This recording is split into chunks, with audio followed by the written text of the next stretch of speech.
سرکه انگبین که با اسمهای سرکه انگبین عسلی، سرکه انجبین شهرت داره، از قدیم توی کشورمون تهیه و مصرف می شده که به نوشابه ایرانی شهرت داره.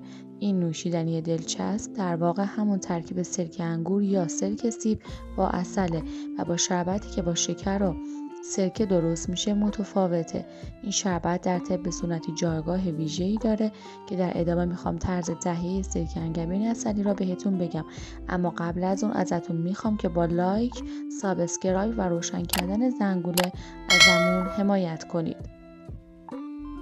طرز تهیه سرکه انگبین عسلی: 1 فنجان سرکه، 2 فنجان عسل، 2 فنجان عرق نعنا یا چند شاخه نعنای تازه. اگه شربت رو با عرق نعنا درست میکنید، اول سرکه رو با عرق نعنا مخلوط کنید و روی حرارت بذارید. وقتی به جوش آمد از روی شعله بردارید، بذارید از حرارت بیفته و وقتی از حرارت افتاد به اون عسل رو اضافه کنید. اگه از نعنای تازه استفاده میکنید، اول باید برگه های نعنا را خوب بشورید، سپس 1 واحد سرکه را با 2 واحد آب و برگه های تازه نعنا روی حرارت بذارید. در هر دو روش باید بعد از اضافه کردن عسل صبر کنید تا شربت از حرارت بیفته و داخل بطری دبدار بریزید و در یخچال نگهداری کنید. توی هر وعده مقداری از این شربت را در لیوان ریخته و مقداری آب سرد به آن اضافه کنید و نوش جان کنید. حواستون باشه که این شربت رو 3 هفته در یخچال میتونید نگهداری کنید. اگر ناراحتی معده دارین، بهتره از مقداری دم کرده زعفران به شربت استفاده کنید.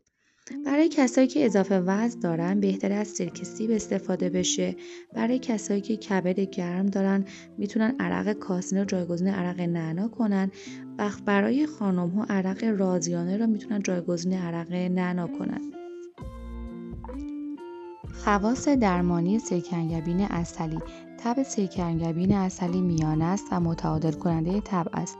موجب کاهش چربی خون میشه، سیستم ایمنی بدن رو افزایش میده، باز کننده عروق، به تمیز کردن معده کمک میکنه، سبب کاهش چربی و کاهش وزن میشه، برای کبد و قلب خیلی مفیده، کبد رو پاکسازی میکنه و باعث کاهش کلسترول میشه.